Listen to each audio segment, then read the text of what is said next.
Everyone, welcome to Anshu Commerce Study. मैं हूं अंशु और आज हम लोग पढ़ने वाले हैं माइक्रो इकोनॉमिक्स के सेकेंड चैप्टर का अगला पार्ट। हम लोगों ने इससे पहले वाले पार्ट्स में माइक्रो इकोनॉमिक्स के सेकेंड चैप्टर के बारे में बहुत सारी बातों को समझ लिया है। आज बारी है आगे बढ़ने की। तो चलिए, हमारा आज का पॉइंट है क्रमवाचक उपयोगिता विश्लेषण। हम लोगों ने गणनावाचक उपयोगिता विश्लेषण को अच्छे से समझ लिया है। उसमें हम लोगों ने समझा था कि गणनावाचक उपयोगिता विश्लेषण में उपयोगिता को संख्या के रूप में व्यक्त किया जा सकता है, मुद्रा में मापा जा सकता है। उसका सिद्धांत मार्शल के द्वारा दिया गया था। अब यहाँ क्रमवाचक उपयोगिता विश्लेषण को समझते हैं। तो क्रमवाचक उपयोगिता विश्लेषण का सिद्धांत J.R. हेक्स ने दिया है। ठीक, चलिए अब इसकी परिभाषा को एक और पढ़ लेते हैं। वास्तविक जीवन में हम उपयोगिता को संख्या के रूप में कभी व्यक्त नहीं करते। अधिक से अधिक हम कम या अधिक उपयोगिता के आधार पर क्रम में दे सकते हैं। इसका क्या मतलब समझे कि वास्तविक जीवन में आमतौर पे मीन्स जो रियलिटी है, रियलिटी में हम लोग उपयोगिता को अपनी संतुष्टि कुछ संख्या में व्यक्त नहीं कर सकते। ज्यादा से ज्यादा हम लोग क्या कर सकते हैं? ज्यादा से ज्यादा हम लोग इतना कर सकते हैं कि कम या अधिक के आधार पे उपयोगिता को क्रम में व्यवस्थित कर सकते हैं। मतलब क्या, किस चीज से हमें कितनी संतुष्टि मिल रही है, किस संख्या में संतुष्टि मिल रही है, इसे मापना संभव नहीं है, इसे संख्या में व्यक्त नहीं किया जा सकता। यह वास्तविक जीवन के लिए उपयुक्त नहीं है। हम लोग आमतौर पे ज्यादा से ज्यादा जो प्रैक्टिकल रूप से हम इतना कर सकते हैं कि अपनी संतुष्टि को, किस वस्तु से हमें कितनी संतुष्टि मिल रही है, कितनी ज्यादा संतुष्टि मिल रही है, कितनी कम संतुष्टि मिल रही है, इसको दूसरे वस्तु से तुलना करके एक क्रम में सजा सकते हैं कि हमें भाई इस वस्तु से इससे ज्यादा संतुष्टि मिल रही है, इससे कम संतुष्टि मिल रही है। सीधा मतलब क्या समझे? उपयोगिता को अधिक या कम के आधार पे क्रम में व्यवस्थित कर सकते हैं, उसे संख्या में मापा नहीं जा सकता है। तो J.R. हेक्स ने क्या कहा था कि उपयोगिता को संख्या में मापना संभव नहीं है, बल्कि उसे अधिक या कम के आधार पर क्रम में व्यवस्थित किया जा सकता है। तो एक बात यहाँ ध्यान रखने लायक है। क्या ध्यान रखना होगा कि इसमें कम से कम दो वस्तु होने चाहिए। पहले ही हम लोगों ने क्या पढ़ा है?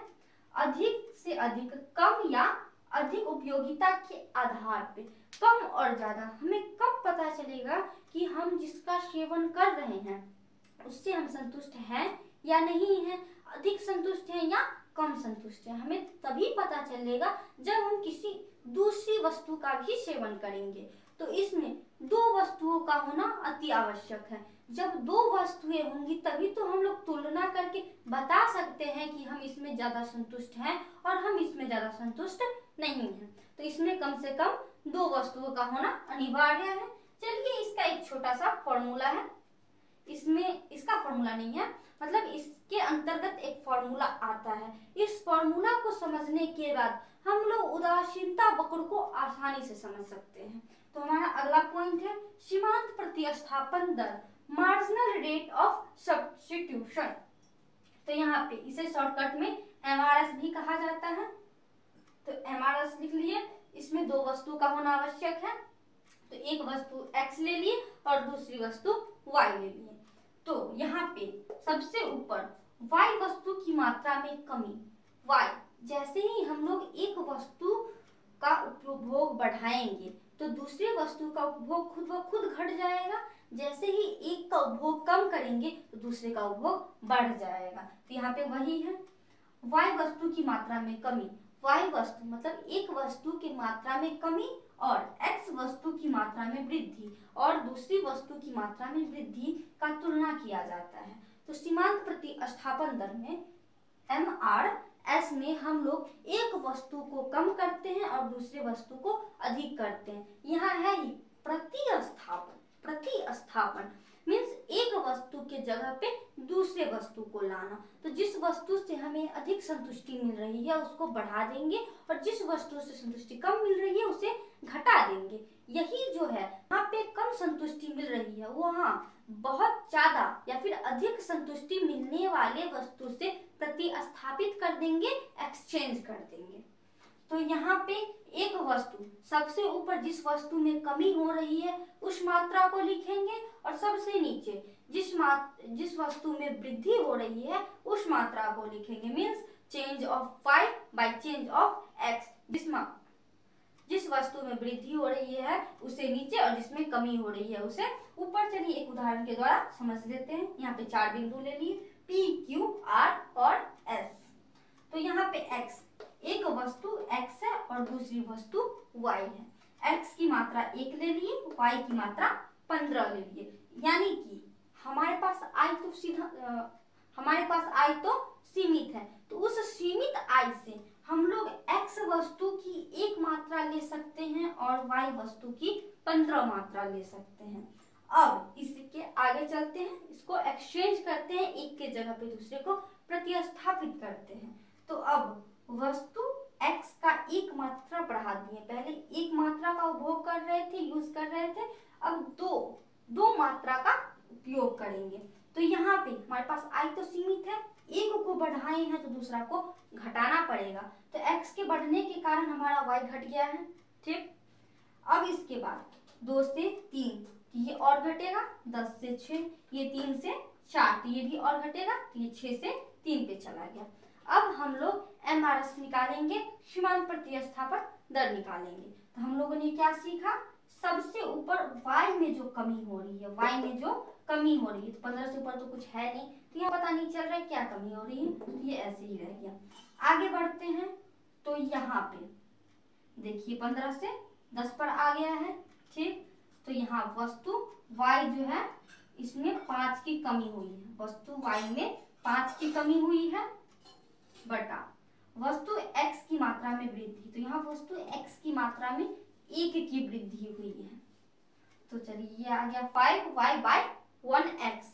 उसके आगे बढ़ते हैं, अब ये घट गया है 10 से 6 पे, तो हो गया 4y बाय, यहाँ भी 1 की वृद्धि हो रही है तो 1x, तो आ गया 4x अनुपात 1 और 4y अनुपात 1x। आगे 6 से 3 पे चला गया है तो 3 की कमी हुई है, तो 3y बाय, यहाँ 3 से 4 पे आ गया यानी 1 की वृद्धि हुई है तो 1x, तो आ गया 3y अनुपात 1x।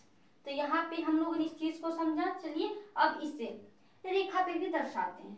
तो यहाँ 1 ले लिए, 1 चला गया 15 पे, तो 1 15 आ गया, 2 10, 2 से 10 पे, 3 6, 3 से 6 पे और 4 3, तो 4 से 3 पे। सबको मिला दिए, सभी बिंदुओं को मिलाने के बाद ये जो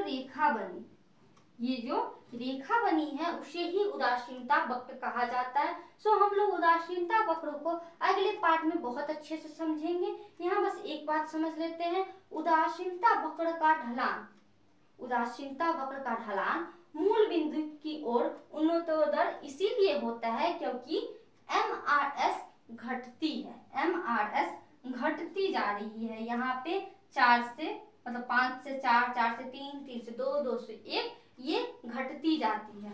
सीमांत प्रतिस्थापन दर के घटने के कारण हमारा उदासीनता वक्र मूल बिंदु की ओर उन्नतोदर होता है। सो हम लोगों ने इस पॉइंट को बहुत अच्छे से समझ लिया है। अगर आप लोगों को समझ में आ गया है तो चलिए बढ़ेंगे अगले पार्ट की ओर।